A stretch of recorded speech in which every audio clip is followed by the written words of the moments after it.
Okay, so I was thinking about something recently. Every January we sit down and write a list of goals.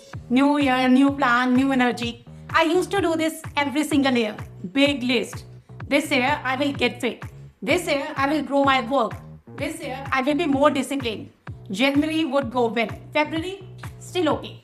And then somewhere around March, the list would quietly disappear into some drawer or my phone notes or somewhere in my mind. And I used to genuinely think, what is wrong with me? Why can I not just stick to things? And for a long time, trust me, for a long time I thought the problem was my discipline. But later I realized the problem was not me. The problem was how I was setting the goals. And once I understood that, things slowly started changing. Not overnight. Trust me, not overnight, but steadily. And now I see the same pattern with many of my clients too. So today I just want to share a few things that genuinely help me. No complicated system, no motivational lecture. Just small things that actually work. By the way, hello everyone, I am Soya Bhatt, your career coach. And if you are new here, welcome. Usually on this channel, I talked about interviews, resumes, career growth. But today, I just felt like having a real conversation. So let's talk about your goals. The first mistake I realized I was making was the way I was writing my goals.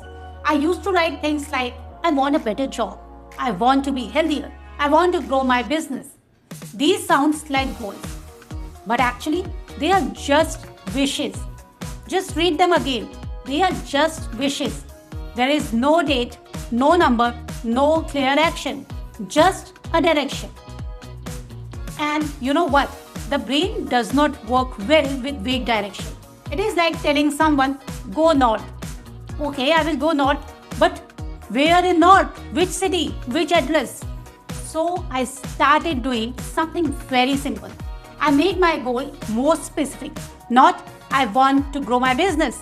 Instead, something like, by July, I will be reaching X level of my business.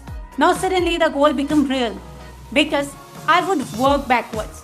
What do I need to do this week? What I need to do today? And I noticed something very interesting. See, when goals are specific, your brain stops procrastinating as much because it finally understands the task. And now I tell this to my client also.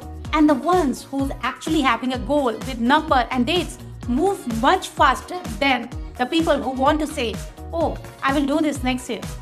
Clarity changes everything. Try this out. The second thing took me so long to accept. Seriously, I used to wait for motivation. You know that feeling, oh, today I'm not in the mood. I will start when I feel ready. It happens to you also, right? Someday we feel so motivated. And those days are amazing days. But most days, nothing. And weeks would go by. And then one day, I noticed something very interesting. Every time I forced myself to start, even when I didn't feel like doing it, within 5 minutes, trust me, within 5 minutes, I was fine. Sometimes even I was enjoying the work. And that's when I realized something very important. Motivation does not come first. It comes after you start. Always after you start.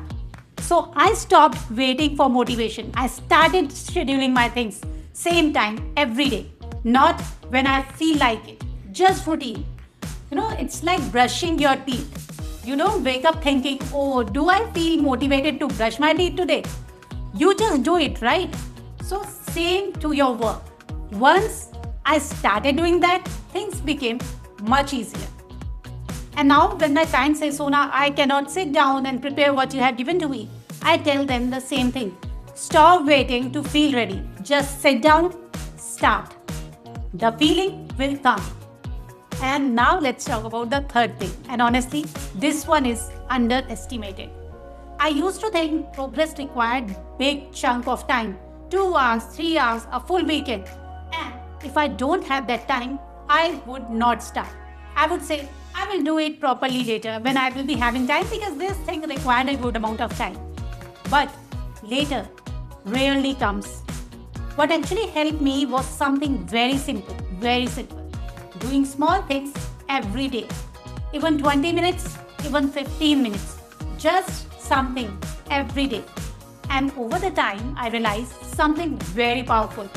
20 minutes every day is actually more powerful than 2 hours once a week because of momentum, because of habit, because your brain start recognizing this is the time we do this work and it becomes a habit. I had a client, she wanted to improve her English for interviews. She was overwhelmed. She thought she had to prepare for hours. I told her something very simple. Every day speak one interview answer loud, just one. She did it daily. 3 months later, she walked into an interview feeling completely different. More confident, more natural, nothing dramatic. Just small efforts repeated every day. And every repeated action made her more confident, more natural. You can try this too. And now this one surprised me when I first tried it. We think we fail goals because of lack of discipline. But honestly, a lot of is just environment. Simple example from my own life. I wanted to read more. But every night when I went to bed, my phone was right there. So guess what I picked? Obviously the phone, I'm not that good. I never picked the book. And then I tried something small. I kept the book on my pillow. So when I went to bed, the first thing I saw was my book. And slowly I started reading again. Every night I used to keep my phone in the other room and book on my pillow. So this happened not because I suddenly became more disciplined, but because book is more easier to reach. That's it. Make the good habit easier. Make the distraction slightly harder. If you want to focus on job application, keep only that tab open. Put your phone in another room. Sometimes a small environment change do the work that willpower cannot do. And now, this is the last thing. This one is very simple but very powerful. I started telling someone my goals. I'm saying someone, not everyone, not social media, just one trusted person. And I would say, by the end of this month, I will finish this. And suddenly something changes. When someone else knows, you show up differently. You feel responsible. The goal stops being a private wish. It becomes a commitment. And commitment feels different. In my coaching sessions, I see this all the time. See, my clients often make progresses, not because what I teach them, but because they know every week they will sit with me and I will ask one simple question. Okay, so what did you do this week? That question changes behavior. But you don't necessarily need a coach for this. You just need one person, a friend, a colleague, someone who will ask, so what did you do this week? And if you don't have that person right now, you can write your goal in the comments. Sometimes even writing in somewhere public makes it feel real. So if I have to summarize everything we've talked about, 5 simple things. Make your goal specific with some date, with some amount of achievement. Don't wait for motivation, start anyways. Do small things consistently. Change something in your environment and tell one person your goal. None of this is complicated, right? Most of these things I learned hard way after so many failed goal lists. And honestly, even now I still have to remind myself, Sona, you have to do this. You can't skip this. You know what? Sometimes in the morning I sit down and I don't feel like, but I still start. Because if I will start, things will be more easier. So tell me in the comments, what is one goal you want to achieve in 2026? Just one. I genuinely read them. And sometimes writing it down is the very first real step. Take care of yourself, your coach Sona Bhatt, and I will see you in the next video.